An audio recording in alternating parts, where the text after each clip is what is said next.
think critically and logically when she really needs to. And we find that she always goes to like the safe option. So when her husband died and Claudius comes along, she finds like security in having somebody with her. So she marries him out of that need for security and safety, or that's how it appears.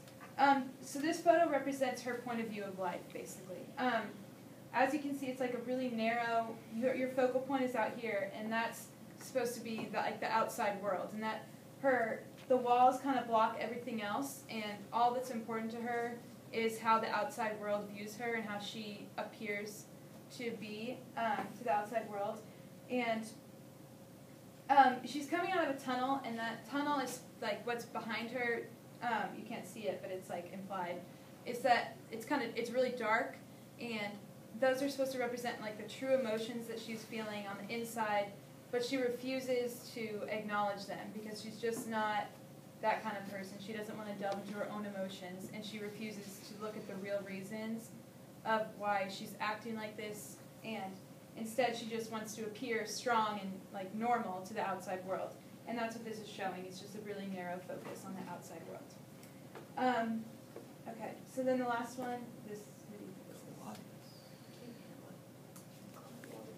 it's Claudius. Okay, so Claudius is obviously the antagonist of the play, and while a lot of especially the male characters are concerned with like justice and moral balance, that's what they're trying to find, Claudius is like purely concerned with himself and his own self-preservation.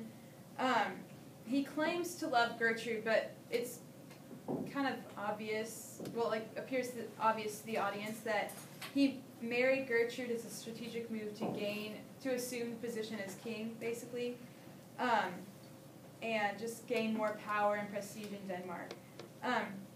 And that's all he's concerned about is power and prestige. And so we see this when he says, after the death of King Hamlet, "As 'twere with a defeated joy, with an auspicious and a dropping eye, with mirth and funeral and with dirge and marriage, in equal scale weighing delight and dole."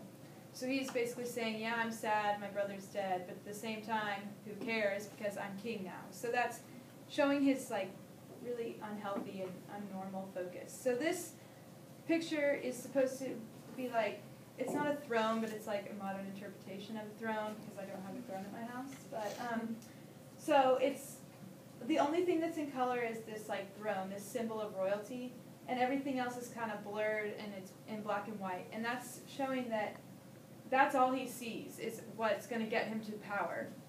And everything else, he just blatantly disregards anything that doesn't have to do with his own advancement like in society. And so that includes like the death of his brother and the death of the people that he claims to love.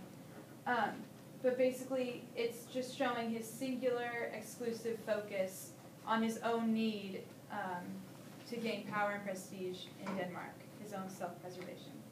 So that